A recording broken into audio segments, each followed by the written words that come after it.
দাম দিয়ে কিনেছি বাংলা, কারো দানের বিনিময়ে নয়। ভারত বাংলাদেশের সীমান্তে যখন বাংলাদেশ বিজিবি ও বিএসএফ এর চরম উত্তেজনা, সেই সময় দুই পাশেই উপস্থিত থাকেন, এক পাশে বিএসএফ আর অন্যদিকে বিজিবি।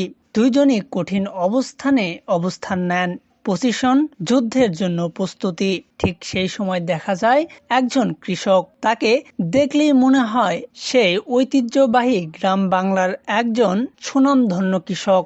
দেখে মনে হয় এটাই আমার সোনার বাংলা, এটাই আমার বাংলাদেশ, যেখানে বিজিবির সাথে অবস্থান করছেন একটা কাস্তে নিয়ে, পরনে একটি লুঙ্গি আর গেঞ্জি, অবস্থান করছেন বিজিবির সাথে।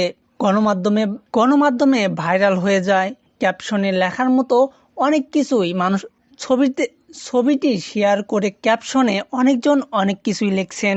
অনেকজনই বলছেন, আমার এই সোনার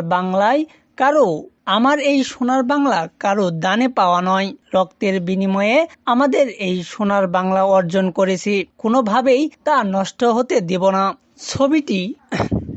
কৃষকের ওই ছবিটি প্রমাণ করিয়ে দেয়, আমাদের বাংলাদেশের ওপরে কারো হস্তক্ষেপ চলবে না। দেশকে যারা আবার অস্থিতিশীল করার চেষ্টা করবে, তাদেরকে রুখে দিবে বাংলাদেশের সোনার মানুষ। ছবিটা আবারও প্রমাণ করে দিল, বাংলাদেশ আমাদের মায়ের দেশ, বাংলাদেশে আমরা গর্বিত সন্তান।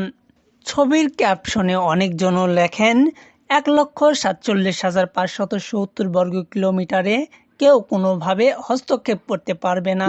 সারা বিশ্বকে সতর্ক করে দেন, দর্শক এই কৃষকের মতো আমরাও কি পারবো? বাংলাদেশ যে সময় কঠিন পরিস্থিতি মোকাবেলা করবে, ঠিক সেই সময় বাংলাদেশের পাশে দাঁড়ানো এবং এই কৃষকের মতো সবসময় প্রস্তুত থাকবো। এতক্ষণ আমাদের সাথে থাকার জন্য ধন্যবাদ।